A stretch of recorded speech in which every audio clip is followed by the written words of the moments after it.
नमस्कार, स्पोर्ट्स 9 में आप सभी का स्वागत है। मैं हूं शिवेंद्र, मेरे साथ हैं मेरे सहयोगी आयुष और साथ ही साथ पुणे में भारतीय टीम का जो मुकाबला है 31 तारीख को चौथा T20 मैच है। सीरीज का तीसरा मैच भारतीय टीम ने गंवा दिया था। प्रयास यही है कि इस चौथे मैच में जीत की पटरी पर भारतीय टीम लौटे और साथ ही साथ सीरीज पर करे कब्जा और जो मायूसी टेस्ट सीरीज की वजह से भारतीय क्रिकेट फैंस के चेहरों पर थी उस मायूसी को किया जाए दूर। क्या कुछ हो रहा है उस मैच को लेकर ये बताएंगे आपको इस शो में। सबसे पहले शुरुआत यहीं से करते हैं कि पुणे में भारतीय टीम ने अभ्यास शुरू कर दिया है, यानी पहला जो काम होता है नेट्स में जाना और अपनी तैयारियों को आकलन करना, वो काम शुरू हो गया है। शुक्रवार को जैसा हम अभी बात कर भी रहे थे, T20 सीरीज का चौथा मैच है। भारतीय टीम फिलहाल सीरीज में 2-1 से आगे है। पहले दोनों ही मैच भारतीय टीम ने जीते थे और पहला मैच तो बहुत ही शानदार तरीके से जीता था, लेकिन दूसरे मैच में थोड़ी सी क्लोज फाइट थी। बावजूद इसके भारतीय टीम मैच जीती थी। तीसरे मैच में भारतीय टीम को हार का सामना करना पड़ा, लेकिन जीत का मौका सीरीज का वो भारतीय टीम के पास ही है अभी भी। 5 मैच की सीरीज में आयुष बहुत सिंपल कैलकुलेशन है। अगर 3 मैच को आप एक मिड मान लें सीरीज का, तो आप अगर 2-1 पर हैं तो आप ज्यादा कंफर्टेबल हैं। मतलब ना सिर्फ भारतीय टीम वर्ल्ड चैंपियन टीम है, ना सिर्फ वो आईसीसी के रैंकिंग्स में नंबर 1 T20 टीम है, इस सीरीज में भी 3 मैच के बाद का जो स्कोर लाइन है वो बताता है कि पलड़ा भारतीय टीम का भारी है पूरी तरीके से सर। और बस पिछले मैच में हम देखेंगे बल्लेबाजी यूनिट थोड़ा सा बेहतर प्रदर्शन नहीं कर रही है, वरना शायद वो मैच भी हमारे कब्जे में होता। गेंदबाजों ने तो तीनों मैच में अपना काम किया है, बराबर तरीके से किया है और पूरी उम्मीद यही है कि आने वाले 2 मैच में बहुत बेसिक सा मामला है। 2 मैच बचते हैं, 1 मैच आपको जीतना है। कोशिश ये होनी चाहिए कि पुणे मैच जो है चौथा वाला आपका T20 है जो होने वाला है, वो मैच आप जीत जाएं ताकि आप बिल्कुल निश्चिंत होकर आखिरी मैच में सीरीज के जाएं। कोई ये टसल नहीं होनी चाहिए कि भाई 2-2 से मुकाबला बराबरी पे हो और फाइनल मैच में जाके डिसाइड होगा कि सीरीज कौन सी किसकी तरफ इनफैक्ट जाती है। तो कहीं ना कहीं टीम इंडिया के लिए इक्वेशन जो है ओवरऑल बड़े सॉर्टेड है, टीम सॉर्टेड नजर आ रही है। बहुत ज्यादा दिक्कत की जरूरत नहीं है, बस बल्लेबाजों को अपनी जिम्मेदारी थोड़ी सी समझनी होगी। इंटेंट वगैरह सारी चीजें ठीक है, लेकिन मैच सिचुएशन, मैच अवेयरनेस थोड़ा सा दिखाएंगे और अगले मैच में मुझे लगता है कि भारतीय टीम एक स्ट्रॉन्ग कमबैक करने के लिए पूरी तरीके से तैयार है। पुणे में अभ्यास शुरू हो चुका है, उम्मीद करेंगे पुणे में अभ्यास के साथ रिजल्ट भी हमारे पक्ष में आए। बिल्कुल यही इंतजार, यही उम्मीद भारतीय क्रिकेट फैंस को भी है, भारतीय टीम को भी है, भारतीय टीम के कप्तान को भी है। और रही बात जो रिदम सेट हुआ था सीरीज के 2 मैचेस में, वो तीसरे मैच में उतरा जरूर है, लेकिन आपको ये भी समझना चाहिए कि सामने इंग्लैंड की टीम है, वो भी यहां पर कोई सिर्फ हारने के लिए नहीं आई है, वो भी प्रयास करने आई है। उस टीम में भी कई बड़े नाम हैं। बावजूद इसके जो एक शब्द मैंने इस्तेमाल किया, रिदम, अब जो हम आपको अपडेट दिखाएंगे वो बताएगा कि ये रिदम असल में भारतीय टीम के साथ अभी कोई इस सीरीज से नहीं है। T20 फॉर्मेट में ये शानदार रिदम भारतीय टीम के साथ चली आ रही है। इसीलिए हम ये कह रहे हैं कि पुणे में भारतीय टीम का पलड़ा भारी रहेगा। पिछले 5 मैच में आयुष पहली हार थी, जो हार अभी भारतीय टीम को राजकोट में देखने को मिली, और इससे ठीक उलट पिछले 5 मैच में इंग्लैंड की पहली जीत थी। तो ये एक बड़ा फर्क है जो दिखाता है कि दोनों टीमों में कौन सी टीम ज्यादा बेहतर रिदम में है। उसके अलावा सूर्या के पास लगातार चौथी सीरीज जीतने का मौका है और आईसीसी की रैंकिंग में भारत नंबर 1 टीम है, जिस पर हम अभी बात भी कर रहे थे। अब अगर हम उस रिदम पर स्पेसिफिक बात कर लें तो T20 वर्ल्ड कप के बाद भारतीय टीम सिर्फ 3 मैचेस हारी है T20 फॉर्मेट में, वरना उसने 15 मैचेस, अगर मैं गलत नहीं हूं तो 15 मैचेस उसने जीते हैं। तो इस लिहाज से अगर आप देखें तो आपको ये समझना पड़ेगा कि आपके सामने कौन सी टीम है। अगर इंग्लैंड की टीम आई है, वर्ल्ड रैंकिंग्स में नंबर 3 टीम है, और उसके पास भी अगर आप ऊपर से नीचे तक आ जाएं 6-7 नंबर तक, एक से एक बल्लेबाज हैं जो अकेले 1-1 ओवर में 2-2 ओवर में मैच को पलट सकते हैं। तो इस लिहाज से बहुत ज्यादा डिसअपॉइंट होने की फैंस के लिहाज से और बहुत ज्यादा पैनिक होने की प्लेयर्स के लिहाज से कोई जरूरत नहीं है। आप आराम से जाएं सीरीज में और जो आपका रिदम है, जिस रिदम की बदौलत आपने 5 में सिर्फ 1 मैच हारा है पिछले, उस रिदम को वापस आप पटरी पर लेकर आए। मेरे ख्याल से यही अप्रोच भी होनी चाहिए। बिल्कुल सर, इसमें रिदम की तो कोई परेशानी है नहीं और पैनिक बटन तो बिल्कुल नहीं ऑन होना चाहिए। शायद बाकी फॉर्मेट्स में हो जाए, यही इकलौता फॉर्मेट है जहां पे आपको पैनिक बटन बिल्कुल भी नहीं दबाना है।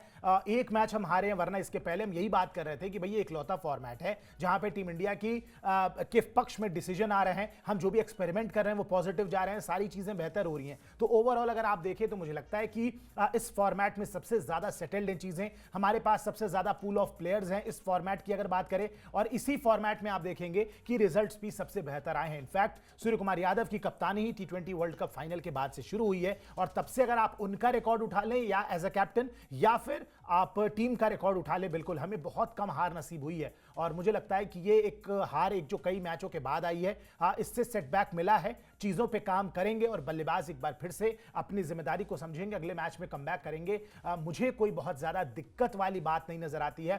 फैंस को भी ये बात समझनी होगी, व्यूअर्स को ये बात समझनी होगी कि एक आधा मैच आप बिल्कुल ऑफ डे होता है। और सही बात है, आपकी जो पहली लाइन थी सर, मैं उसी पे वापस आऊंगा कि भाई इंग्लैंड की टीम यहां केवल हारने नहीं आई है, इंग्लैंड की टीम एक स्ट्रांग टीम है। ये वही टीम है, भूलिए मत, जिसने ये ट्रेंड शुरू किया कि नंबर 8 नंबर 9 तक बल्लेबाजी लेके जाइए, बैटिंग में डेप्थ होनी चाहिए, ऑलराउंडर्स का खूब ज्यादा इस्तेमाल होना चाहिए। ये तमाम चीजें जो है वो मॉडर्न डे क्रिकेट में इंग्लैंड का इन मामलों में तो मैं मानूंगा सर कि बहुत कंट्रीब्यूशन है। इंग्लैंड ने एक रास्ता दिखाया टीमों को कि किस तरीके से अप्रोच करना है मैच को। हम भी ट्रेडिशनल अप्रोच पे जाते थे, लेकिन 2022 T20 वर्ल्ड कप में इसी टीम के खिलाफ सेमीफाइनल में हार के बाद हमने एक तरीके से चेंज किया, इंटेंट की एक बातें शुरू होने लगी, और वो इंटेंट शुरू किया रोहित शर्मा, विराट कोहली जैसे खिलाड़ियों ने, और अब उसको कैरी फॉरवर्ड ये यंग ब्रिगेड जो है, यंग जनरेशन जो है वो लेके जा रही है। मुझे लगता है कि पैनिक की कोई जरूरत है नहीं, अगले मैच में टीम दोबारा से कमबैक करेगी। गेंदबाजी यूनिट हमारी सॉर्टेड है, बल्लेबाजी बहुत हद तक सॉर्टेड है, कुछ बल्लेबाज हैं जिनके रन्स नहीं आ रहे हैं, वो सॉर्टेड हो जाएंगे। तो मुझे लगता है सर कोई परेशानी की बात एज सच नहीं है, टीम बेहतर कर रही है और अगले मैच में जरूर हम जीतेंगे, पटरी पे वापस आएंगे और 3-1 से सीरीज भी अपने नाम करेंगे। बिल्कुल वही, फिर मैं अपनी बात दोहरा रहा हूं, यही उम्मीद सबको भी है। और जो सिर्फ T20 फॉर्मेट में ही नहीं है, अगर आप टेस्ट क्रिकेट में भी देखेंगे, इंग्लैंड ने जिस तरह से पूरा सिनेरियो चेंज किया टेस्ट क्रिकेट का, कि पूरी दुनिया में आज की तारीख में, मतलब पाकिस्तान जैसी कुछ एक टीमों को आप छोड़ दें तो सबका इंटेंट यही होता है कि मैच जीतने के लिए जाना है। अब मैच ड्रॉ कराने के लिए टीमें मैदान में नहीं उतरती हैं, जाती इसीलिए कि जीतेंगे, हाँ फिर वो हार जाएं, रिजल्ट ना निकले, वो बहुत सारे विकल्प हो सकते हैं। और जहां तक आपने बात की कि बैटिंग में कुछ नाम है, तो वो उस कुछ नाम में ही हम आने वाले हैं। उस कुछ नाम में सबसे पहला नाम मेरे ख्याल से कप्तान सूर्य कुमार यादव का ही है। क्यों? क्योंकि वो कप्तान बाद में बने हैं, पहले वो इस टीम के ना सिर्फ सबसे चैंपियन बल्लेबाज थे इस फॉर्मेट के, बल्कि दुनिया में T20 रैंकिंग के सबसे शानदार नंबर 1 बल्लेबाज थे। लेकिन अब तक जो तीनों ही मैच खेले गए हैं उसमें सूर्या का बल्ला खामोश रहा है। 3 मैच में 26 रन बनाए हैं उन्होंने, इसमें एक मैच में वो 0 पर आउट हो गए थे, एक मैच में उन्होंने 12 रन बनाया और एक मैच में 14 रन बनाया। कप्तान सूर्या से 12 रन या 14 रन की उम्मीद नहीं रखी जाती है, उनसे इससे ज्यादा की उम्मीद की जाती है, खासतौर पर तब जब बल्लेबाजी क्रम में वो जिस जगह पर खेलने आते हैं वहां की जिम्मेदारी अलग ही होती है। पिछली 12 पारियों में सैंपल साइज ये ठीक ठाक है आयुष, पिछली 12 पारियों में सिर्फ एक अर्धशतक है, और वो जो एक अर्धशतक है वो भी बांग्लादेश के खिलाफ है, इसलिए उसकी अहमियत भी कोई बहुत आप हाई रेट नहीं करेंगे। वर्ल्ड कप के बाद, T20 वर्ल्ड कप के बाद अगर आप देखेंगे तो उनकी जो औसत है वो लगातार गिरते गिरते 24 के आसपास आ गई है। तो वो खिलाड़ी जो, जैसा मैंने शुरुआत में कहा सूर्या के बारे में, कि जिस खिलाड़ी के को कप्तानी सौंपी ही इसीलिए गई क्योंकि वो इस फॉर्मेट में बल्लेबाजी का किंग है। अगर विराट कोहली को आप किंग कहते हैं ना, तो T20 फॉर्मेट में सूर्या किंग है। उनकी जो रेपुटेशन है, उनका जो स्टाइल है, उनका जो दबदबा है, वो एकदम अलग जॉनर का है, अलग लेवल का है। लेकिन इस सीरीज में अभी तक वो पिछड़ रहे हैं कहीं ना कहीं। और ऐसे मौके पर जब हम कहते हैं कि जीत की पटरी पर टीम को वापस लाना है, तो फिर कप्तान साहब की जिम्मेदारी बनती है कि जो मूल काम है, बल्ले से जौहर दिखाएं, उसको दिखाना होगा। बिल्कुल दिखाना होगा सर, बहुत कुछ निर्भर करता है। टीम में सीनियर खिलाड़ी अब बहुत हद तक जा चुके हैं, तो जिम्मेदारी वैसे भी अब सीनियर प्लेयर्स पे आती है, और ये सबसे सीनियर खिलाड़ियों में से एक है टीम इंडिया के लिए। पिछले कुछ सालों में अगर कंसिस्टेंटली किसी ने ये फॉर्मेट खेला है तो वो सूर्या है। लगातार इन्होंने रन बनाए हैं, इन्होंने वो शोहरत हासिल की है T20 में कि अपने बल्लेबाजी को पूरा ट्रांसफॉर्म किया। लेकिन अब ये एक डिप के थ्रू गुजर रहे हैं, और केवल इस सीरीज में नहीं, जो आंकड़े हमने आपको स्क्रीन पर दिखाए, पिछली 12 पारियों में केवल एक अर्धशतक, और अर्धशतक लगाने के लिए इनको हार्डली 25 गेंदें भी लगती हैं। 20 से 25 गेंदें खेलेंगे तो ये आराम से अपना अर्धशतक कंप्लीट कर सकते हैं। ऐसा स्टैचर का खिलाड़ी, ऐसे आंकड़े का खिलाड़ी, इस तरीके का जिस तरीके का गेम प्ले है इनका मिस्टर 360 का, इनके लिए ये आंकड़े बिल्कुल शोभा नहीं देते। और टी20 क्रिकेट में खासकर शायद वनडे में इनको 12 मैचेस मिले होते और ये कुछ नहीं कर पाते, टेस्ट में होता तो क्वेश्चन उतने नहीं उठते। टी20 जो इनका अपना फॉर्मेट है, इस फॉर्मेट को सालों से खेलते आ रहे हैं, बहुत सूटेड है इस फॉर्मेट के लिए, समझते हैं बेहतर तरीके से। लेकिन बड़ी बेसिक सी बात है जो बार बार लोगों के लिए उठती है, भले उसका रीजन हो या ना हो, लेकिन बात यही होगी कि कप्तानी जैसे मिली है उसके बाद से आपके ऊपर वो कप्तानी का प्रेशर आने लगा है और बल्लेबाजी में वो साफ साफ नजर आ रहा है। सर, कप्तानी का प्रेशर आ रहा है ये तो एक अलग चीज हो गई, लेकिन बल्लेबाजी जब करने उतरता है एक बल्लेबाज, कितना आसान या मुश्किल होता होगा कि आप बैटिंग करने उतर रहे हैं, दिमाग में आपको ये चीजें हटानी है कि I am not the captain, here I am as a batsman. एक बैट्समैन के तौर पे उतरना, इस माइंडसेट को चेंज करने में क्या बहुत ज्यादा टफनेस आती है? मतलब आपने खिलाड़ियों से भी बातचीत की है, क्या लगता है कि मतलब क्यों ऐसा एकदम से हो जाता है कि कप्तान जब खिलाड़ी बनता है तो कुछ लोग निखरते हैं, कुछ बिखरते हैं, और सूर्या के केस में तो बिखरते ही नजर आ रहे हैं। बैटिंग कोलैप्स हो रही है पूरी तरीके से, रन्स नहीं आ रहे हैं, 150 है। क्या माइंडसेट में चेंज आ जाता है कि आप जब कप्तान बन जाते हैं? क्योंकि हमने बहुत खिलाड़ियों के साथ देखा है कि कप्तान बनते ही एकदम से परफॉर्मेंस जो है वो आना बंद हो जाती है। अब अगर आप आसान शब्दों में कहें तो बस एक स्विच है जिसको आपको ऑन और ऑफ करना है।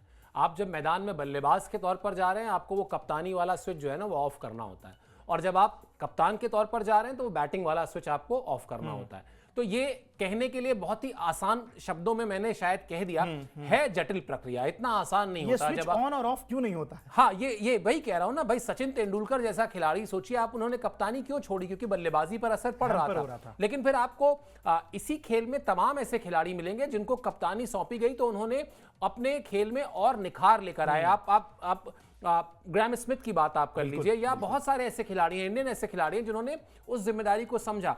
होता क्या है, मुझे लगता है शायद इस स्विच ऑन और स्विच ऑफ के बीच एक चीज बड़ी बड़ी जरूरी होती है, टीम कैसा कर रही है।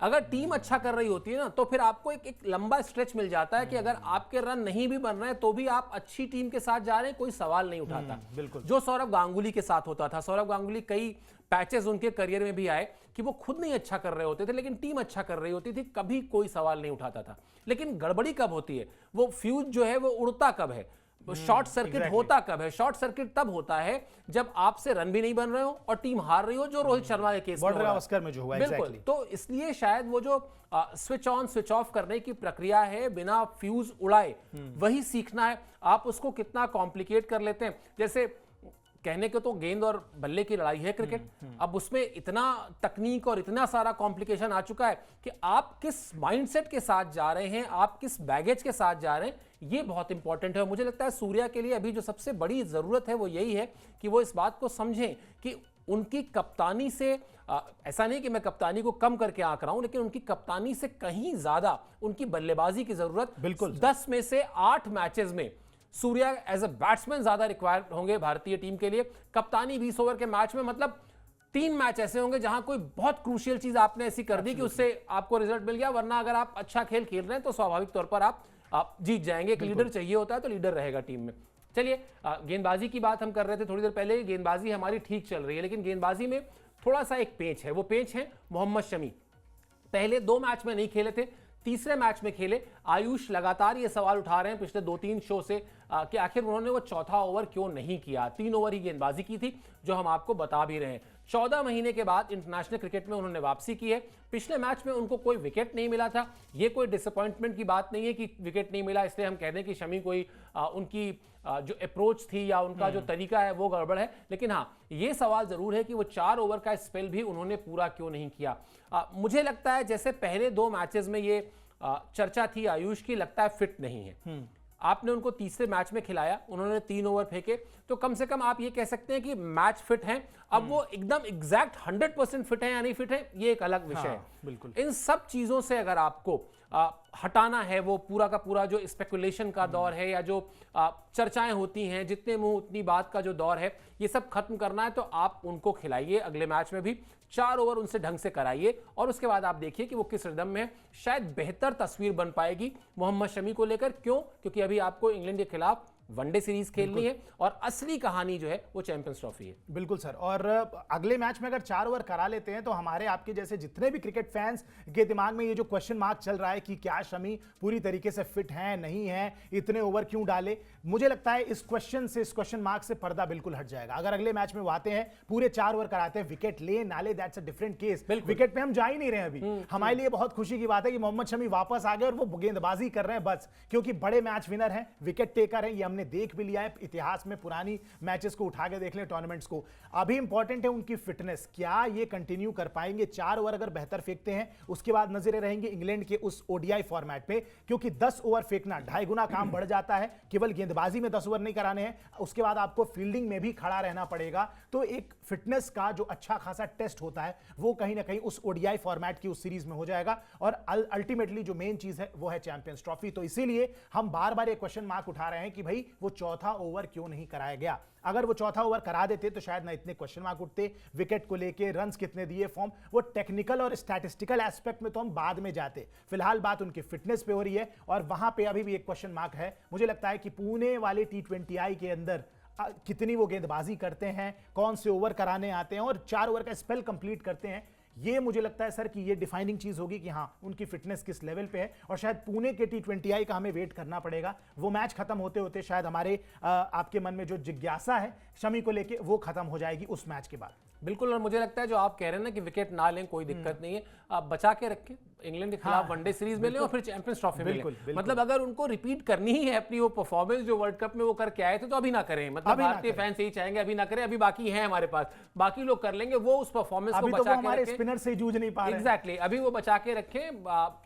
वनडे सीरीज के लिए भी नहीं, चैंपियंस ट्रॉफी के लिए, क्योंकि वहां जसप्रीत बुमराह का खेलना जो है ना, लगभग आप मान के चलिए कि अंत में आपके हाथ जो है खाली ही रहने वाले। अभी उम्मीदें की जा रही हैं, लेकिन अभी उस पर मतलब बहुत ही चमत्कार जैसा कुछ हो जाए तो बात अलग होगी। चलिए, एक बदलाव जिसका अभी मैंने इशारा भी किया, भाई एक बदलाव तो साफ मुझे लगता है करना चाहिए, और वो बदलाव क्या है? वो बदलाव है अर्शदीप सिंह को आप वापस लेकर आइए।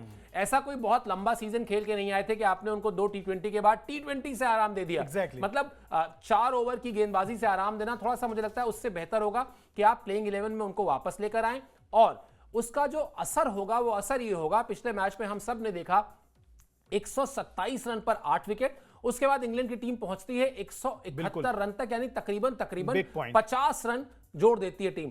मैं ये मानता हूं व्यक्तिगत तौर पर कि वहां पर अगर शमी और अर्शदीप, जो मतलब अर्शदीप का भी इस फॉर्मेट में जो एक्सपीरियंस है, जो अनुभव है, और शमी के पास जो कला है विकेट के दोनों तरफ बॉल को मूव कराने की, मैं मानता हूं कि अगर ये दोनों खिलाड़ी होते तो शायद वो जो पार्टनरशिप लगी 50 रन के आसपास की, वो नहीं लग पाती। खैर, अब जो बीत गई वो बात गई, आगे की सुध लेने की वाली बात तो जो होती है, मुझे लगता है कम से कम अर्शदीप सिंह को यह मैच खेलना चाहिए। सर, ये मैं पिछले मैच में भी लगातार मैं कह रहा था कि खराब प्लेइंग, गलत प्लेइंग 11 के साथ हम उतरे। अर्शदीप केवल जो एक फॉर्मेट खेलते हैं, और ये वो खिलाड़ी हैं सर जो पूरे आईपीएल के सीजन खेलते हैं बैक टू बैक। हर तीसरे दिन एक टीम का मैच पड़ जाता है। अगर आप आईपीएल फ्रेंचाइज क्रिकेट की बात करें तो मुझे लगता है कि ऐसा आराम देने के लिए वर्कलोड मैनेजमेंट के नाम पे तो इनको ब्रेक बिल्कुल नहीं दिया गया था। ये मैनेजमेंट की कॉल थी कि भाई हम एक ही तेज गेंदबाज के साथ जाएंगे। शमी को चूंकि ट्राई करना था इसलिए उनके साथ गए। मुझे लगता है अर्शदीप की वापसी होनी चाहिए। मेरा अभी भी मानना है कि हमें इतने ज्यादा स्पिनर्स के साथ हमें उतरना भी नहीं चाहिए, क्योंकि कई बार क्या होता है कि बहुत ज्यादा स्पिनर्स के साथ उतरिए तो अक्सर 1 या 2 ऐसे गेंदबाज होते हैं जो अंडर यूज्ड होते हैं। और मेरा यही मानना है कि अगर आपके पास अक्षर पटेल हैं जो लगातार कंसिस्टेंटली इस फॉर्मेट में बेहतर करते आए हैं, वर्ल्ड कप में भी बेहतर किया था, पिछले 2-3 साल से कांस्टेंट रहे हैं टीम के साथ, अर्शदीप को रहना चाहिए टीम के साथ, मोहम्मद शमी के साथ आप जाइए।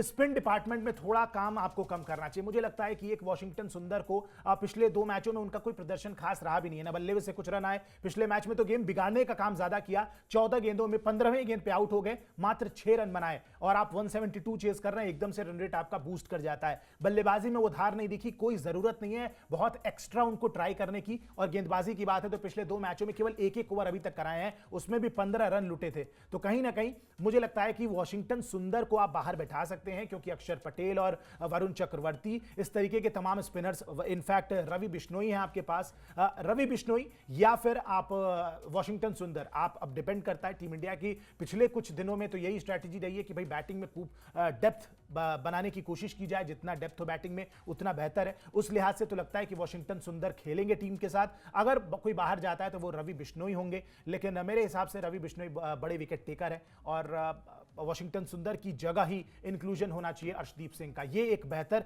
टैक्टिकल मूव होगा। बट अगेन जिस तरीके का पुश लगातार मिल रहा है वॉशिंगटन सुंदर को अक्रॉस फॉर्मेट, उनको लगातार मौके दिए जा रहे हैं, कुछ जगह पे साबित कर पा रहे हैं, कुछ जगह पे वो फिट इन नहीं करते हैं अभी भी, मेरा ये मानना है। लेकिन मैनेजमेंट कब ये बात मानेगा डिपेंड्स, और देखते हैं सर अगले मैच में क्या रहने वाली है। लेकिन मेरे हिसाब से उनकी रवि बिश्नोई की जगह अर्शदीप की एंट्री तो बिल्कुल बनती है। ये एक चेंज तो होना ही चाहिए सर अगले मैच। और दूसरा एक चेंज उस पर अभी आएंगे, लेकिन ये भी बता देते हैं आपको, अक्षर पटेल की वकालत करने की जरूरत नहीं है। अक्षर पटेल को आपने उप कप्तान अगर बनाया है Exactly. तो फिर आप मतलब ऐसा तो नहीं होगा कि आप उप कप्तान को उठा के बाहर कर देंगे अंटिल अनलेस वो किसी तरह चोट लग जाए, कुछ ऐसा हो जाए। अदरवाइज वो तो आपके प्लेइंग 11 का हिस्सा ही है, तभी आपने उनको, और वो कहीं ना कहीं लाइकवाइज आपके लिए चेंज है रविंद्र जडेजा का, क्योंकि T20 वर्ल्ड कप जीतने के बाद 3 खिलाड़ियों ने संन्यास लिया, उसमें रविंद्र जडेजा भी थे। तो शायद ये जो सिस्टम में उनको उप कप्तानी दी गई है, ये दी ही इसीलिए गई है कि वो अब मतलब स्थायी सदस्य हैं। उसके बाद आप बात करिए सीनियर मेंबर हो चुके हैं सर। बिल्कुल बिल्कुल पिछले कुछ सालों में कांस्टेंट रहे हैं टीम के साथ। बिल्कुल।